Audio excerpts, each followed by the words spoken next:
आप सब लोग बहुत अच्छे होंगे और बहुत अच्छे तरीके से अपनी रिवीजन भी कर रहे हैं। बिल्कुल सर, रिवीजन बहुत बढ़िया चल रही है। इस बार हमें पक्का अच्छे नंबरों से पास होना है। तो इसी के साथ भगवान का नाम लेके ज्यादा टाइम वेस्ट नहीं करके शुरू करते हैं सर अपना अगला चैप्टर की रिवीजन। सर हम कौन से चैप्टर कर लिया था? सर हमने मटेरियल कर लिया था, लेबर कर लिया था, अब हमें करना है ओवरहेड्स। और ओवरहेड्स में सर हमें करना है एब्जॉर्प्शन बेस्ड कॉस्टिंग। क्या करना है हमें सर?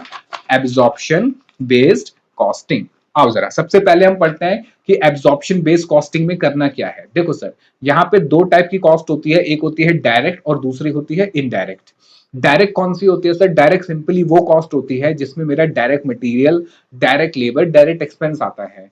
तो वो कॉस्ट आज जो कि डायरेक्टली एट्रीब्यूटेबल है to a cost object in a feasible and economical manner. Indirect कौन सी होती है सर? डायरेक्ट के अलावा जितनी भी मेरी कॉस्ट बचती हैं वो सारी की सारी क्या होती है? इनडायरेक्ट, जिसको हम कह सकते हैं which are not attributable to a cost object in an feasible and economical manner.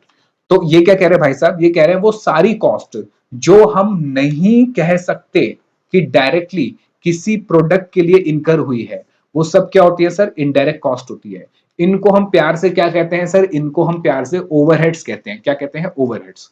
तो overheads are incurred not only in the factory of production but also on administration, selling and distribution. Overhead सिर्फ factory में नहीं होते, उसके अलावा administration के खर्चे, selling and distribution के खर्चे भी मेरे ओवरहेड्स का पार्ट ही होते हैं। ठीक है। अब अगर मैं क्लासिफिकेशन करूं ओवरहेड्स को, तो सर फैक्ट्री के ओवरहेड्स होते हैं जिसमें ये आते हैं हमारे ओवरहेड्स जो हमने कॉस्ट शीट में पढ़े थे। ठीक है।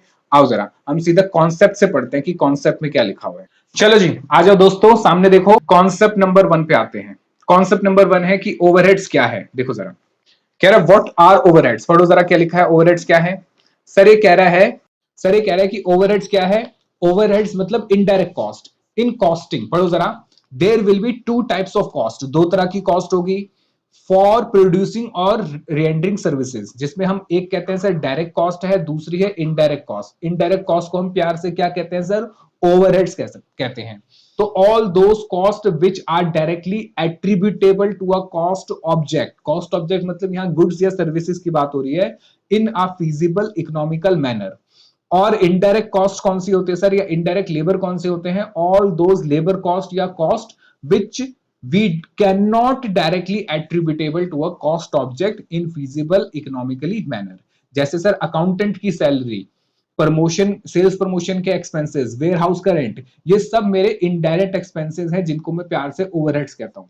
अच्छा, प्राइम कॉस्ट के लिए सर सारे मेरे डायरेक्ट एक्सपेंस आते हैं जिसमें आता है डायरेक्ट मटेरियल, डायरेक्ट लेबर और डायरेक्ट एक्सपेंस। हमें इस चैप्टर में क्या पढ़ना है सर? हमें इस चैप्टर में पढ़ना है ओवरहेड्स के बारे में।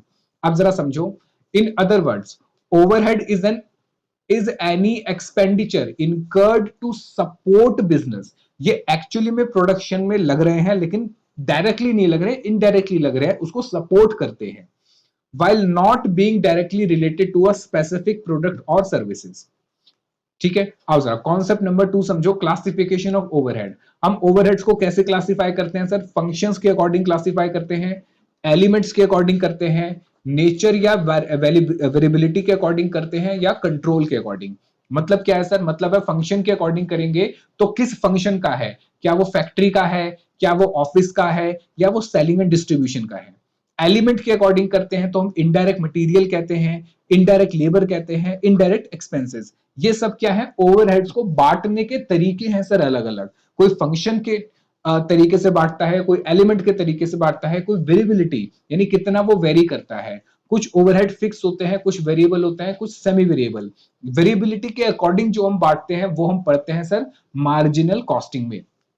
कुछ कंट्रोलेबल होते हैं, कुछ अनकंट्रोलेबल होते हैं। आओ जरा कॉन्सेप्ट नंबर 3 की बात करते हैं। We know that apart from direct material, direct labour, direct expense, all other indirect expenses are incurred. यानी direct labour, direct material, direct expense के अलावा जितने खर्चे होते हैं वो सारे के सारे मेरे ओवरहेड्स कहलाते हैं, इनडायरेक्ट एक्सपेंसेस कहलाते हैं, जो कि प्रोडक्शन में खर्च होते हैं या सर्विसेज देने में। Hence to find out the total and per unit cost of product overhead, must be included, यानी भाई आपको सारा खर्चा जोड़ना है एक प्रोडक्ट की पर यूनिट की कॉस्ट निकालने में, लेकिन उसकी कॉस्ट निकलेगी कैसे जब तक उसमें सारे खर्चे ऐड नहीं होंगे। सर मटेरियल कर लिया डायरेक्ट है, लेबर कर लिया डायरेक्ट है, ओवर आपने डायरेक्ट एक्सपेंसेस कर लिए, पर ओवरहेड तो सपोर्टिंग में है, वो भी तो ऐड होंगे। भाई सपोर्टिंग में है, इनडायरेक्ट मटेरियल है, इनडायरेक्ट लेबर है, इनडायरेक्ट एक्सपेंसेस है, ये सपोर्टिंग के खर्चे हैं, ये भी तो उसी प्रोडक्ट में क्या होने चाहिए, ऐड होने चाहिए। बिल्कुल सही कह रहे हो। 10 we have to find out a way, हमें एक तरीका निकालना पड़ेगा by which overhead can be distributed over the various production department and then unit production. मतलब कहने का क्या है सर, मतलब कहने का यह है कि ओवरहेड जो होते हैं वो डायरेक्टली एट्रीब्यूटेबल नहीं होते, डायरेक्टली मैं देख के नहीं बता सकता कि इस पे जो मैंने अकाउंटेंट को सैलरी दी तो इस पे क्या खर्चा उसका मुझे ऐड करना चाहिए। जैसे मैंने यहां पे आपको एग्जांपल दिए कि लेट सपोज हमारे पास 3 डिपार्टमेंट है एक फैक्ट्री के अंदर, डिपार्टमेंट 1 है, 2 है, 3 है, 4 है। ठीक है, डिपार्टमेंट 1 में लेट सपोज दो टाइप के गुड्स बनते हैं ए और बी, डिपार्टमेंट 2 में दो टाइप के गुड्स बनते हैं सी और डी, और डिपार्टमेंट 3 में तीन टाइप्स ऑफ गुड्स बनते हैं ई एफ और जी। ठीक है, अब मुझे क्या करना था, इसका रेंट जा रहा है, कितना रेंट जा रहा है सर पूरी फैक्ट्री का, सर पूरी फैक्ट्री का रेंट जा रहा है 5 लाख रुपए, कितना जा रहा है 5 लाख रुपए। और कितने डिपार्टमेंट है सर, 4 डिपार्टमेंट है, तो मैं 1/4 करके 1,25,000 रुपए निकालू, बात समझो, मैं 1/4 करके 1,25,000 निकालू और चारों डिपार्टमेंट में 1,25,000 बराबर बराबर खर्चा बांट दू, ओवरहेड बांट दू। क्या ये सही है या गलत है सर, ये गलत है। दूसरा मैंने ये कहा था कि 5 लाख को कितने प्रोडक्ट है सर, 7 प्रोडक्ट हैं, 7 से डिवाइड करके मैं बाकी डिपार्टमेंट में बांट दूं, यानी यूनिट वाइज बांट दूं, तो क्या ये सही है, नहीं सर ये भी सही नहीं है। तो सही क्या होना चाहिए सर, सही ये होना चाहिए कि इन्होंने कितना एरिया ऑक्यूपाई किया हुआ है उसके अकॉर्डिंग मुझे ओवरहेड्स को बांटना चाहिए। यानी सर पूरे क्वेश्चन में देखो बहुत सिंपल है, मेरी बात समझो, देखो यहां देखो, कॉस्टिंग में है ना, मटेरियल हमें पता होता है, डायरेक्ट मटेरियल, लेबर डायरेक्ट में पता होता है, डायरेक्ट एक्सपेंस पता होते हैं। दिक्कत आती है सर ओवरहेड्स की, कि ओवरहेड्स को कैसे बांटा जाए, क्योंकि कुछ ओवरहेड्स तो हमें पता है कि बट जाएंगे, जिसको हम क्या कहते हैं, एलोकेशन। कुछ हमें पता नहीं होते, उसको हमें क्या करना पड़ता है, अपोर्शन करना पड़ता है। तो ओवरहेड्स में दिक्कत ये आती है। तो ये मैंने आपको भी क्या समझाया, मैंने आपको प्रॉब्लम समझाई कि दिक्कत क्या है। जैसे एक और एग्जांपल लिया कि अकाउंटिंग डिपार्टमेंट में मैंने एडमिन का खर्चा यानी अकाउंटेंट की सैलरी पे करी 3.5 लाख रुपए। अब ये 3.5 लाख रुपए में अलग अलग प्रोडक्ट में कितना कितना डालूंगा, मुझे कैसे पता चलेगा। तो वो क्वेश्चन जो है, इस क्वेश्चन का आंसर मुझे इस चैप्टर में मिलेगा, जिसको हम कहते हैं एब्जॉर्प्शन बेस्ड कॉस्टिंग। ठीक है, उसके बाद एक हायर लेवल आता है इसका, जो हम अगले चैप्टर में पढ़ेंगे, जिसका नाम क्या है, एबीसी कॉस्टिंग। ठीक है, चल तो पढ़ो जरा क्या लिखा है। Now the problem is how we can distribute those overhead for each production department and thereafter to cost unit, यानी कि कैसे हम इसको प्रोडक्शन डिपार्टमेंट में बांटें और फिर कैसे ये खर्चा मेरे प्रोडक्ट में ऐड हो जाएगा। बात समझ आई या नहीं आई, ठीक है सर बात समझ आ गई। For distribution of manufacturing and service department overhead to produce up to production department। Sir इसका क्या मतलब है, इसका मतलब यह है कि सर जब मैं एब्जॉर्प्शन बेस्ड कॉस्टिंग कर रहा हूं, क्या कर रहा हूं, एब्जॉर्प्शन बेस्ड कॉस्टिंग कर रहा हूं, तो मेरे पास direct material, direct labour, direct expense तो मुझे पता है। इस चैप्टर के अंदर वो ये कहता है कि सर आपके जो खर्चे हैं ना, उनको दो हिस्सों में बांट दो। सर एक तो हो गए आपके डायरेक्ट वाले, और डायरेक्ट वाले तो आपको पता है कि भाई ये आपके एट्रीब्यूटेबल है एक कॉस्ट ऑब्जेक्ट में। दूसरे जो आपके हैं कौन से, इनडायरेक्ट वाले, उनको प्यार से क्या कहा हमने, उनको सर प्यार से कहा ओवरहेड्स। कह रहा है इसको भी आप दो हिस्सों में बांट दो। कौन कौन से दो हिस्से, सर कह रहा है एक तो वो हिस्सा जो कि प्रोडक्शन ओवरहेड का है, क्या है, प्रोडक्शन ओवरहेड का। दूसरा हिस्सा, सर दूसरा हिस्सा कह रहा है सर्विस डिपार्टमेंट का, कौन सा, सर्विस डिपार्टमेंट। सर मतलब सर देखो ये जो प्रोडक्शन ओवरहेड है ना, प्रोडक्शन ओवरहेड या प्रोडक्शन डिपार्टमेंट जो है, ये मेनली इस फैक्ट्री के अंदर जहां मेरा काम हो रहा है, ये इसके लिए हेल्प कर रहा है, ये इसके लिए हेल्प कर रहा है। सर जैसे जैसे सुपरवाइजर की सैलरी सुपरवाइजर एक्टिवली एंगेज नहीं है, लेकिन वो देख रहा है एम्प्लॉइज को, हमारे वर्कर्स को, कि वो सही तरीके से काम कर रहे हैं या नहीं कर रहे हैं। दूसरी ओर सर कुछ सर्विस डिपार्टमेंट होते हैं। सर्विस डिपार्टमेंट का सिंपल एग्जांपल अगर मैं आपको दूं तो कैंटीन की बात हो रही है। सर कैंटीन के अंदर सामान रखा होता है खाने का, पीने का। वो सर्विस जो है वो किसको दी जाती है? वो सर्विस दी जाती है सर अल्टीमेटली प्रोडक्ट को बनाने में। किस लिए दी जाती है सर? प्रोडक्ट को बनाने में। तो हम ये कह सकते हैं कि सर ये जो सर्विस दी जाती है ये किस लिए दी जाती है? सर ये एक तरीके से प्रोडक्शन को हेल्प करने के लिए दी जाती है। और अल्टीमेटली फिर प्रोडक्शन किसकी हो रही है सर? गुड्स की ही प्रोडक्शन हो रही है। यानी कि सर एब्जॉर्प्शन बेस्ड कॉस्टिंग में दो डिपार्टमेंट की बात होगी, एक होगा प्रोडक्शन डिपार्टमेंट, दूसरा होगा sir service department. Service department के जो खर्चे हैं वो प्रोडक्शन में बटेंगे, और बाद में प्रोडक्शन के खर्चे किसमें चले जाएंगे? जो प्रोडक्ट हम बना रहे हैं उसमें। यानी यहां सारी लड़ाई या सारा मुद्दा जो है वो सिर्फ ये है कि ओवरहेड्स को बांटना कैसे है। सर्विस डिपार्टमेंट के ओवरहेड्स को कैसे बांटना है प्रोडक्शन में, और बाद में प्रोडक्शन वाले को कॉस्ट में, जैसे हम बना रहे हैं लेट सपोज यहां पे मान लो हम यहां पे शर्ट बना रहे हैं, तो बाद में जो शर्ट बनेगी इस शर्ट के अंदर ये प्रोडक्शन का ओवरहेड कितना जोड़ा जाएगा। बात समझ आई या नहीं आई? ठीक है सर, बात समझ आ गई। हाँ, अब जरा समझो आगे। देखो, सबसे पहले point number 1, estimation and collection of manufacturing overheads from past record. सबसे पहले हम पास्ट रिकॉर्ड्स पे जाएंगे कि पहले क्या हुआ, such as invoices, journal entries etcetera. We shall estimate the manufacturing overheads. याद रखना हम क्या कर रहे हैं सर? हम एस्टिमेट कर रहे हैं। और आखिरी में हमने बजट पढ़ा था, बजट में हमने यही पढ़ा था कि हम एस्टिमेट करते हैं। तो हमें करना क्या है इसमें? जैसे मैंने आपको बताया कि देखो बड़ा सिंपल है सर। यहां पे हमें क्या करना होता है, हमें बनाना है सर एक प्रोडक्ट जिसका नाम है शर्ट। अब इसको बनाने के लिए एक तो मेरे डायरेक्ट एक्सपेंसेस जो लगने हैं वो लगेंगे, यानी डायरेक्ट मटेरियल, डायरेक्ट लेबर और डायरेक्ट एक्सपेंसेस, ये तो लगेंगे लगेंगे। और ये जो खर्चे हैं ये एट्रीब्यूटेबल टू है कॉस्ट ऑब्जेक्ट, यानी हमें पता होता है कि हाँ ये इसमें कौन कौन से लगे हैं।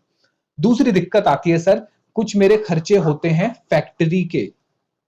जैसे सर फैक्ट्री के अंदर एक सुपरवाइजर काम कर रहा है, इस सुपरवाइजर की जो सैलरी है ये मैं प्रोडक्ट में कैसे बांटूं? क्योंकि मैं शर्ट भी बना रहा हूं सर, मैं जीन्स भी बना रहा हूं, ठीक है, मैं अदर भी अपने जो भी प्रोडक्ट्स हैं वो सब बना रहा हूं। ठीक है सर, ये तो हो गया। उसके अलावा सर एक और डिपार्टमेंट होता है जिसको हम कहते हैं सर्विस डिपार्टमेंट। अब ये सर्विस डिपार्टमेंट क्या है सर? देखो, सर्विस डिपार्टमेंट का सिंपल एग्जांपल अगर मैं कहूं तो ये कैंटीन की बात हो रही है। यानी कि ये एक्टिवली प्रोडक्शन में एंगेज नहीं है, लेकिन ये हेल्प करता है किसको? सर हेल्प करता है प्रोडक्शन डिपार्टमेंट को।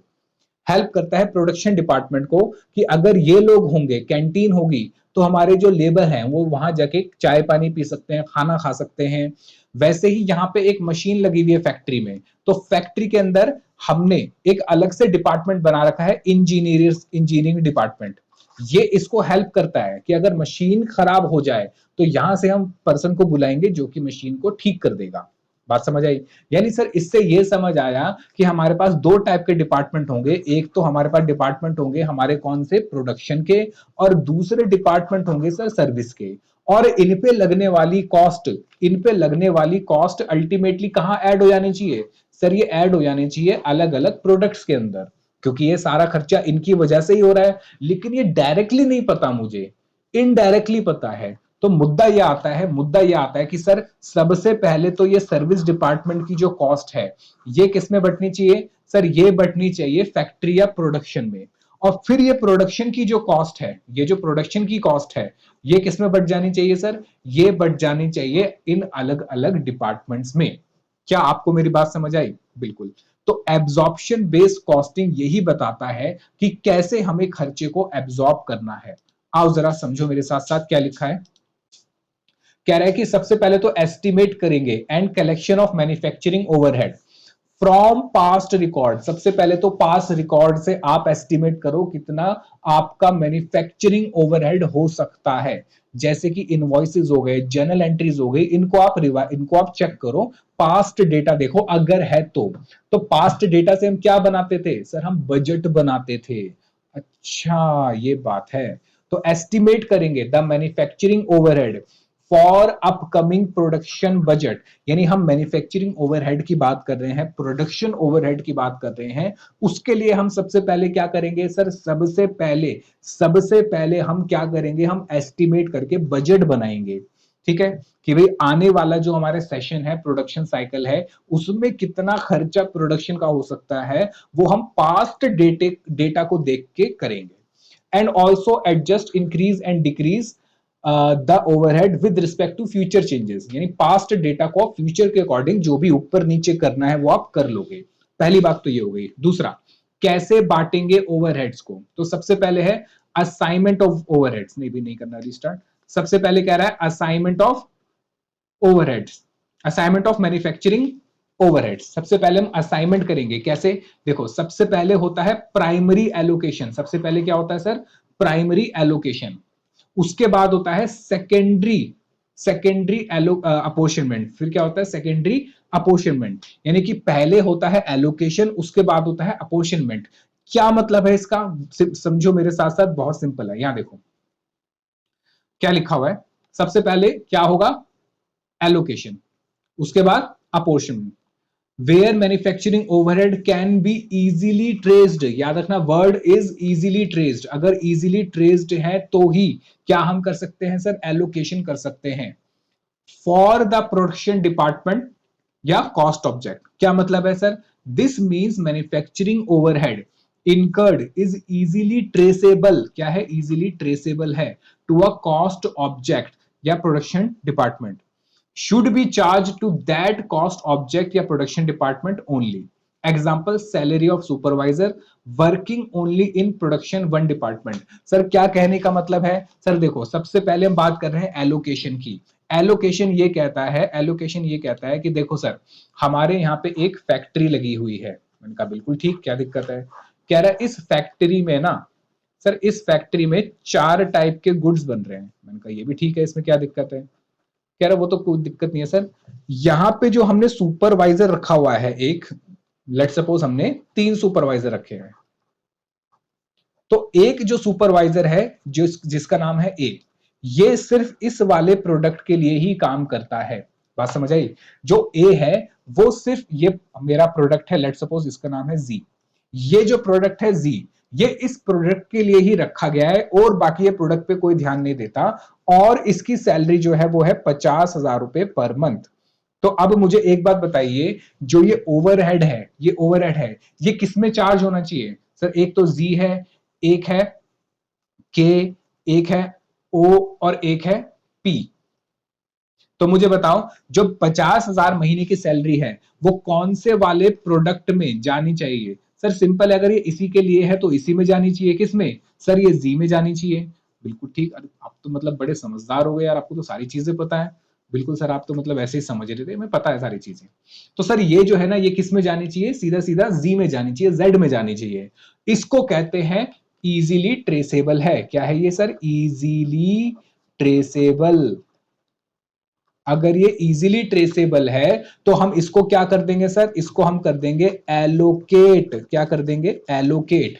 यानी कि सर वो इनडायरेक्ट एक्सपेंसेस, वो इनडायरेक्ट ओवरहेड या वो इनडायरेक्ट खर्चे जो हमें पता है कि एक एक हमारा जो कॉस्ट ऑब्जेक्ट या फिनिश गुड है उससे रिलेट करता है, तो मैं डायरेक्टली वो उसमें डाल दूंगा क्योंकि वो इजीली ट्रेसेबल है। इसको कहते हैं एलोकेशन। क्या कहते हैं? एलोकेशन, एलोकेट करना।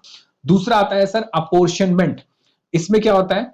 बट देयर में बी सम मैन्युफैक्चरिंग ओवरहेड्स, कुछ मैन्युफैक्चरिंग ओवरहेड होते हैं which can not be trace, जिनको हम ट्रेस नहीं कर सकते टू अ पर्टिकुलर प्रोडक्ट या कॉस्ट ऑब्जेक्ट।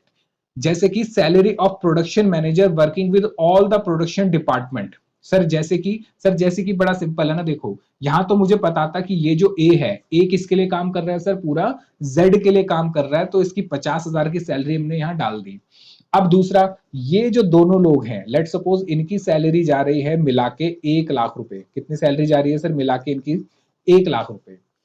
अब ये 1 लाख रुपए किस में बटने चाहिए सर? ये तीनों के लिए काम कर रहे हैं, के के लिए, ओ के लिए, पी के लिए, ये तीनों के लिए काम कर रहे हैं। तो आप मुझे बताइए किस में बटना चाहिए सर? के ओ पी तीनों में बटना चाहिए।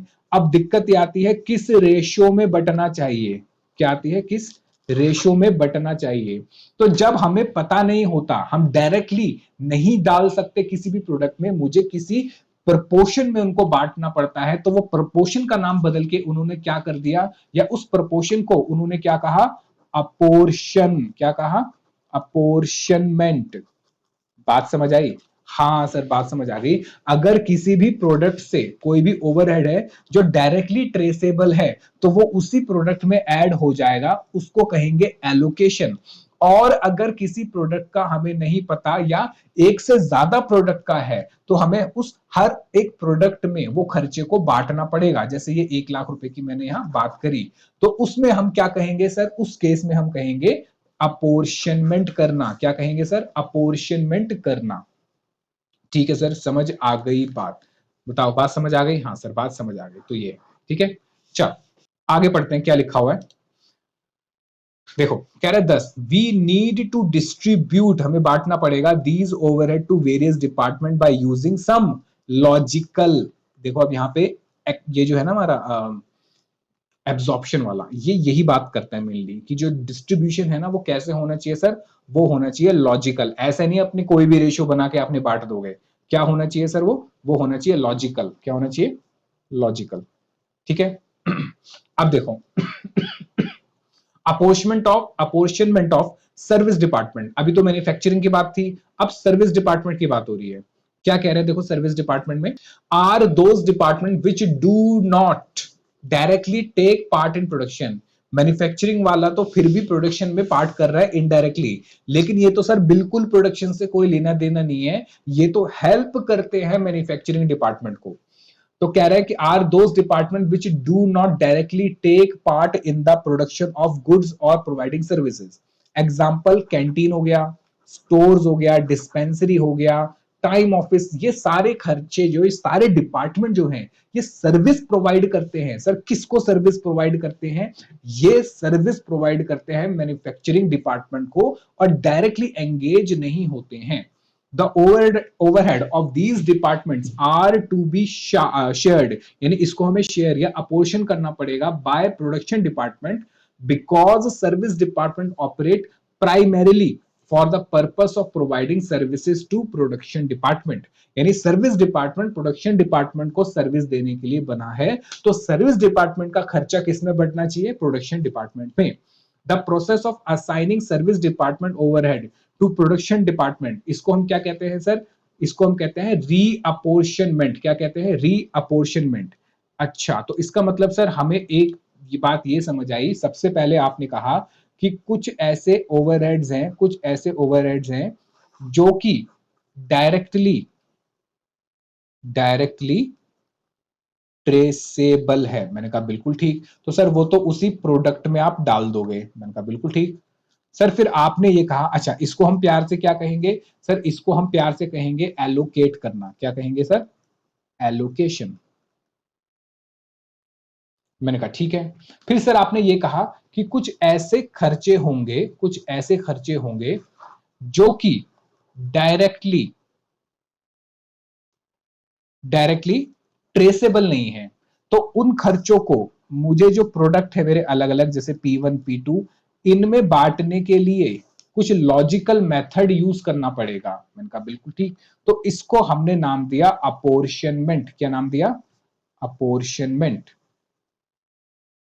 ठीक है। उसके अलावा सर, उसके अलावा आपने ये भी कहा कि सर कुछ ऐसे भी खर्चे होंगे, कुछ ऐसे भी खर्चे होंगे जो कि सर्विस डिपार्टमेंट के होंगे। किसके होंगे सर, ये सर्विस डिपार्टमेंट के। मैंने कहा बिल्कुल ठीक। सर जैसे कैंटीन की आपने बात करी, तो इन सर्विस डिपार्टमेंट के खर्चे ये प्रोडक्ट में डायरेक्टली नहीं जा सकते, ये पहले कहा जाएंगे सर, ये पहले फैक्ट्री में बटेंगे। किसमें बटेंगे, जो मेरे मैन्युफैक्चरिंग के खर्चे हैं उसमें बटेंगे, और फिर वहां से किसमें जाएंगे, ये प्रोडक्ट में। तो इसको हमने क्या नाम दिया सर, इसको हमने नाम दिया री अपोर्शनमेंट। इसको हमने क्या नाम दिया, री अपोर्शनमेंट। अच्छा सर, अब बात समझ आई, आ गई ना बात समझ? हाँ सर, बात समझ आ गई। देखो, now the overhead charge to production department, जो प्रोडक्शन डिपार्टमेंट में हमने चार्ज करे overhead, are to be recovered from the output, ये बाद में किस में हो जाएंगे सर, जो मैं फिनिश गुड्स बना रहा हूं उसी की कॉस्ट में ऐड हो जाएंगे। तो this process of recovering overhead of a department from its output is called recovery या एब्जॉर्प्शन। इसी को हम क्या कहते हैं सर, रिकवर करना या एब्जॉर्ब करना। अब जरा बात समझो हम कैसे काम करेंगे, इंपॉर्टेंट है। सबसे पहले तो एस्टिमेशन होगा ओवरहेड्स का, बिल्कुल ठीक। फिर एलोकेट करेंगे प्रोडक्शन, यानी जो डायरेक्टली ट्रेसेबल है वो डाल देंगे। फिर जो डायरेक्टली ट्रेसेबल नहीं है, जो मुझे अपोर्शन करने पड़ेंगे कोई रेशो लेके, वो कर देंगे। फिर सर्विस डिपार्टमेंट की जो कॉस्ट है वो भी कर देंगे। और लास्ट में क्या निकाल लूंगा सर, मैं एब्जॉर्प्शन रेट निकाल लूंगा। क्या निकाल लूंगा सर, एब्जॉर्प्शन रेट निकाल लूंगा। बात समझ आई? चल चलिए गाइस, यहां देखिए कॉन्सेप्ट नंबर 5 कह रहा है कि when manufacturing overheads are not traceable, जब ट्रेसेबल नहीं होते तो क्या करते हैं सर, ट्रेसेबल नहीं होते तो अपोर्शनमेंट करना पड़ता है। Traceable, not traceable to a particular cost object, यानी पूरे चैप्टर में हमें पढ़ना मेनली अपोर्शनमेंट ही है और रीअपोर्शनमेंट, बाकी तो चैप्टर बड़ा सिंपल है। देखो अपोर्शनमेंट का मतलब सर ओवरहेड कॉस्ट है, जैसे कि बांटना कैसे है, मैंने आपको क्या बताया, अपोर्शनमेंट करने के लिए मुझे क्या चाहिए, रेशो चाहिए, रेशो चाहिए। रेशो क्या होनी चाहिए सर, लॉजिकल होनी चाहिए। क्या होनी चाहिए, लॉजिकल डिस्ट्रीब्यूशन बेस। तो वही लॉजिकल डिस्ट्रीब्यूशन बेस हमें बताया हुआ है। क्या दे रखा है सर, कॉस्ट अगर है रेंट एंड बिल्डिंग, अगर बिल्डिंग है और अदर बिल्डिंग एक्सपेंस है तो कैसे बटनी चाहिए सर, वो फ्लोर एरिया की रेशो में या वॉल्यूम ऑफ डिपार्टमेंट की रेशो में। लाइटिंग एंड हीटिंग है ये भी फ्लोर एरिया में, फायर प्रिकॉशन है ये भी फ्लोर एरिया में, एयर कंडीशनिंग है वो भी फ्लोर एरिया में। दूसरा खर्चा सर परक्यूजिट है, परक्यूजिट है, लेबर वेलफेयर है, टाइम कीपिंग है, पर्सोनल डिपार्टमेंट है, सुपरविजन। याद रखना ये सारे मेरे इनडायरेक्ट वेजेस हैं, डायरेक्ट नहीं है, डायरेक्ट वाले तो डायरेक्ट में जाएंगे। ये कैसे बटेंगे सर, ये बटेंगे नंबर ऑफ वर्कर्स की रेशो में, जितने नंबर ऑफ वर्कर हैं उनकी रेशो में बांट देंगे। फिर कंपनसेशन टू वर्कर, जैसे हॉलीडे पे, ईएसआई पीएफ, अगर ये है एम्प्लॉयर का, याद रखना एम्प्लॉयर का, फैक्ट्री ओवरहेड में आता है एम्प्लॉयर का, तो वो क्या होगा सर, वो मेरा डायरेक्ट वेजेस में जाएगा। किस में जाएगा, डायरेक्ट वेजेस की रेशो में उसको बांट देंगे। फिर जनरल ओवरहेड्स है, अगर अगर डायरेक्ट लेबर से जुड़े हुए हैं तो डायरेक्ट लेबर आर में, वेजेस से जुड़े हुए हैं तो वेजेस आर्स में, मतलब नंबर रुपीज में, मशीन से जुड़े हैं तो मशीन आवर्स में। ऐसे ही डेप्रिसिएशन अगर है प्लांट एंड मशीनरी का, तो ये value of plant and machinery में बढ़ जाएगा। ये मैं अभी आपको सिर्फ एक ओवरव्यू दे रहा हूं, क्वेश्चन जब समझेंगे तो उसमें लिखा होता है कि कैसे कैसे आपको बांटना है, ठीक है। फिर कह रहा है रिपेयर एंड मेंटेनेंस, वो भी sir value of plant and machinery में। मेरे पास जो डिपार्टमेंट है, कौन सा डिपार्टमेंट है सर, मेरे पास मैन्युफैक्चरिंग डिपार्टमेंट है, जिसको मुझे बांटना है किसमें, कॉस्ट ऑब्जेक्ट या फिनिश गुड्स की वैल्यू में।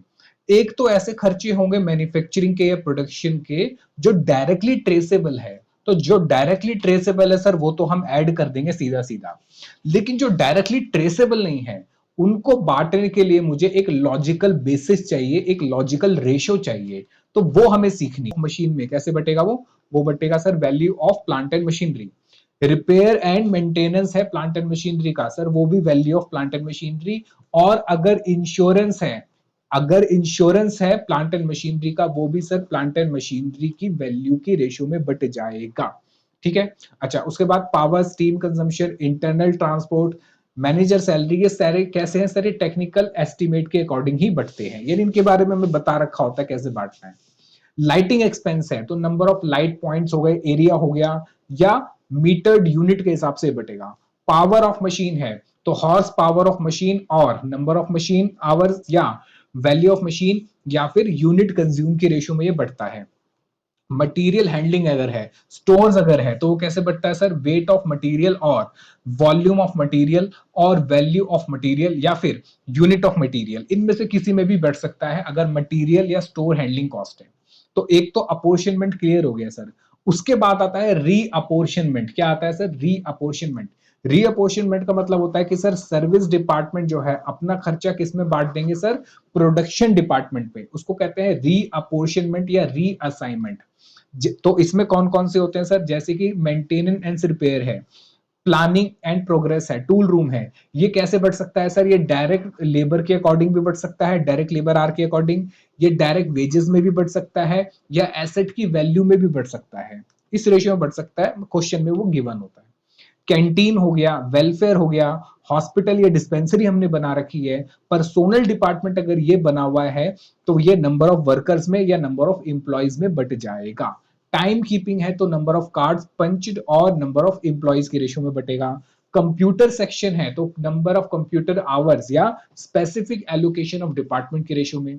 पावर हाउस है, इलेक्ट्रिक लाइटिंग है तो फ्लोर एरिया हो गया, क्यूबिक कंटेंट हो गया, इलेक्ट्रिक पॉइंट्स हो गए या वॉट्स हो गए, इसकी रेशियो में बटेगा। अभी एक ओवरव्यू ले रहे हैं ऊपर से, बाकी क्वेश्चन करेंगे तो और डिटेल में समझ आएगा। ठीक है, अच्छा पावर हाउस अगर है तो हाई पावर, हॉर्स पावर या किलोवाट में ये बटता है। स्टोर डिपार्टमेंट है, ठीक है, तो जो स्टोर से रिक्विजिशन हो रही है तो नंबर ऑफ रिक्विजिशन में, वेट ऑफ मटेरियल और वैल्यू ऑफ मटेरियल में बटेगा। ट्रांसपोर्ट डिपार्टमेंट है तो क्रेन आवर्स और ट्रक आवर्स और ट्रक माइलेज और टोनेज हैंडल्ड और number of packages of standard size. फिर फायर डिपार्टमेंट अगर है तो वैल्यू ऑफ एसेट के अकॉर्डिंग। इंस्पेक्शन है तो इंस्पेक्शन आवर्स के अकॉर्डिंग। मेरे ख्याल से आपको मोटा मोटी बातें समझ आ गई होंगी। अभी जब करेंगे तो इसको और डिटेल में समझेंगे। आओ क्वेश्चन नंबर 1 करते हैं जरा। क्वेश्चन नंबर 1 से हम चीजों को और अच्छे से समझते हैं। कह रहा है कि x limited has 3 production department. कह रहा है 3 प्रोडक्शन डिपार्टमेंट है और 4 सर्विस डिपार्टमेंट है। देखो जरा, प्रोडक्शन डिपार्टमेंट है ए बी सी और सर्विस डिपार्टमेंट है जैसे कि स्टोर्स हो गया, टाइम कीपिंग एंड अकाउंट्स हो गया, पावर हो गया, कैंटीन। ये सर्विस प्रोवाइड कर रहे हैं किसको? प्रोडक्शन डिपार्टमेंट को।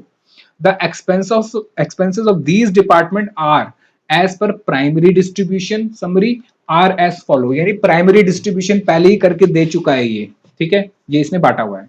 अब कह रहा है following information is available. Primary distribution किसका होता है सर?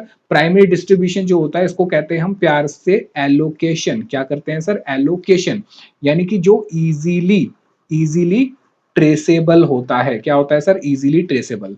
तो प्राइमरी एलोकेशन तो करके वो जा चुका है। अब मुझे क्या करना है सर? मुझे अपॉर्शनमेंट करना है, जिसके लिए इसने कुछ बता रखा है। क्या बता रखा है सर? हॉर्स पावर दे रखा है of machine, number of workers दे रखे हैं, वैल्यू ऑफ स्टोर रिक्विजिशन है। Prepare a statement apportioning the cost of service department over the production department using direct redistribution method. हमें कितने मेथड पढ़ने हैं सर? हमें यहाँ पे 3 मेथड पढ़ने हैं। तो 3 मेथड में से पहला है डायरेक्ट डिस्ट्रीब्यूशन। तो पहला हम डायरेक्ट डिस्ट्रीब्यूशन करेंगे। पहले सब जरा समझते हैं डायरेक्ट डिस्ट्रीब्यूशन है क्या। देखो, method of reapportionment of service department overhead to production overhead. यानी कि सर मतलब ये है कि सर सर्विस डिपार्टमेंट का जो खर्चा है वो प्रोडक्शन डिपार्टमेंट में बट जाएगा, जिसको हम री अपॉर्शनमेंट कहते हैं। बिल्कुल ठीक। लेकिन सर जो री अपॉर्शनमेंट हम करेंगे उसके 3 मेथड है करने के। कितने मेथड है सर? 3 मेथड है, जिसमें से पहला मेथड है डायरेक्ट डिस्ट्रीब्यूशन। पहला मेथड कौन सा है? Direct distribution method. ठीक है, आओ जरा हम डायरेक्ट डिस्ट्रीब्यूशन मेथड के बारे में पहले पढ़ते हैं। डायरेक्ट डिस्ट्रीब्यूशन बहुत सिंपल है। The cost of service department are apportioned over the production department only. सिर्फ किस में बटेगा? प्रोडक्शन डिपार्टमेंट में। Ignoring services rendered by one service department to other. यानी अगर एक सर्विस डिपार्टमेंट दूसरे सर्विस डिपार्टमेंट को सर्विस दे रहा है तो एक सर्विस दूसरे सर्विस डिपार्टमेंट में नहीं बटेगा। मतलब क्या हुआ सर? मतलब ऐसा है इसका डायरेक्ट डिस्ट्रीब्यूशन की अगर मैं बात करूं